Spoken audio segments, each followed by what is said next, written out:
Let's talk about RRR. It's the Indian blockbuster that just exploded across the globe, right? And today, we're going to dig into why this film isn't just a movie. It's a full-on cinematic event, something that feels totally new and just, well, unforgettable. Because if you've seen it, you know exactly what I'm talking about. There's this feeling you get. It's way more than just fun. It's more than action. It just hits you on a completely different level. So the big question we're tackling here is, what makes this movie feel like nothing we've ever seen before?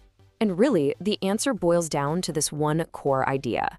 RR is a film where every single thing, the acting, the directing, the crazy action, the music, is cranked up to 11. Everything is working overtime with one single mission, to give you pure, unapologetic entertainment. But look, that kind of epic scale, it doesn't just appear out of thin air. You can't just throw spectacle at the screen. It has to be built on something solid. And in this case, it's all built on the incredible chemistry of its two main actors. The success of this whole thing really hinges on this brilliant contrast between the two leads. It's a classic case of opposite energies, literally fire and water, coming together to create something perfect. This dynamic, this push and pull between two totally different kinds of power, that's what sells the entire story. So let's start with Ram Charan.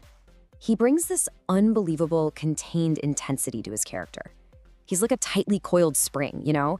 For a huge chunk of the film, all his anger and his drive are held back, and you see it all just burning in his eyes. So when he finally lets loose in an action scene, man, it feels like a volcanic eruption. It is just devastatingly cool. And on the other side of that coin, you've got Junior NTR, who is the absolute emotional human anchor of the film. He has this approachable softness, especially in those scenes with the little girl or with the animals, that makes you connect with him instantly. And that vulnerability is so key because it makes his moments of pure rage hit so much harder. So you put these two performances together and what you get is a friendship that feels 100% real. The film is so patient. It builds their bond from the ground up, from awkward first meeting to having fun to this deep connection. And that's why we get so invested. It makes their eventual conflict feel absolutely heartbreaking. So who's the mastermind putting all this together? We have got to talk about the director, S.S. Rajamouli. He is the architect behind the film's just mind-bending scale and vision. Okay, think about your average blockbuster. It usually has one big central idea, right? Like a park full of dinosaurs, or a super soldier, or a heist on a moving train. They take that one cool concept and build the whole movie around it. Rajamouli's philosophy, it's completely different. He takes like 10 or maybe 20 absolutely insane, epic ideas that could each be their own movie, and he weaves them all into one single story. That's his whole maximalist thing in a nutshell. So how in the world does he pull that off without it just becoming a giant mess? Well, the key is his absolute mastery of pacing. This movie is 3 hours long, but it never, ever drags. And that's because there's always something happening, either an emotional moment that pulls you in closer to the characters, or a visual spectacle that makes your jaw hit the floor. He just never lets up. And that visual spectacle is, of course, most obvious in the action scenes. But here's the thing about RRR. The action is never just filler. It's actually a core part of the storytelling. It's used to show us who these characters are, to move the plot forward, and to explore the movie's big ideas. All right, let's break down that iconic bridge rescue scene. Picture it. On one side, you've got a train on fire, which is the perfect symbol for the fiery, controlled intensity of Ram Charan's character. And on the other side, you've got the river, which totally represents the fluid, emotional, flowing nature of JRNTR's character. So you have fire and water, these elemental forces, being introduced before the two heroes even know each other. And then, when they spring into action to save the boy, their movements are perfectly synchronized, even though they're total strangers. They just move in perfect harmony, weaving together to do the impossible.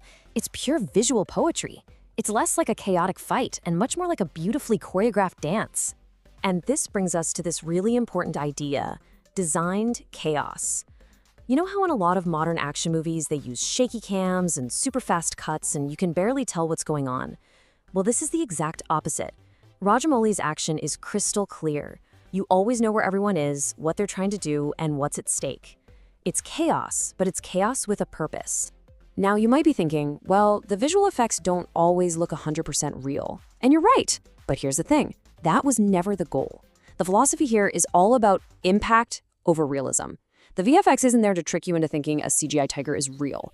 It's there to make you feel the raw power and terror of a tiger attack.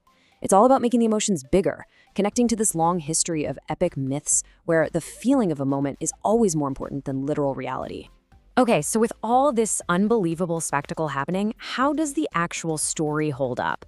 And that brings us to our final point, why the film's really simple plot is actually one of its biggest strengths. I mean, if you wrote the plot down on a napkin, it'd be super simple. It's a story we've seen before, right? Two incredibly powerful guys on opposite sides of a fight find common ground. They form this deep bond, and then they're forced into a really painful conflict. And here's the magic trick. The movie earns the right to basically ignore logic because it commits so completely to its over-the-top tone. It never winks at you, it never apologizes for being so sincere and so big. It just says, yup, a man is about to fight a tiger with his bare hands, and you're gonna love it. And because it's so confident, you do. This quote just captures the entire spirit of the film perfectly. You know, in an age where so many blockbusters feel kind of safe and formulaic, RRR just asks this simple, glorious question. What if, for 3 hours, we just go absolutely, completely all out? And the result is this just overwhelming cinematic experience. By the time the credits start to roll, the sheer emotional and sensory power of the movie has washed away any little criticisms you might have about, physics or plot holes. You're just left with this one single powerful thought. It wasn't just a movie you watched, it was something more. Yeah, that was an experience. And that is a feeling that's pretty hard to shake.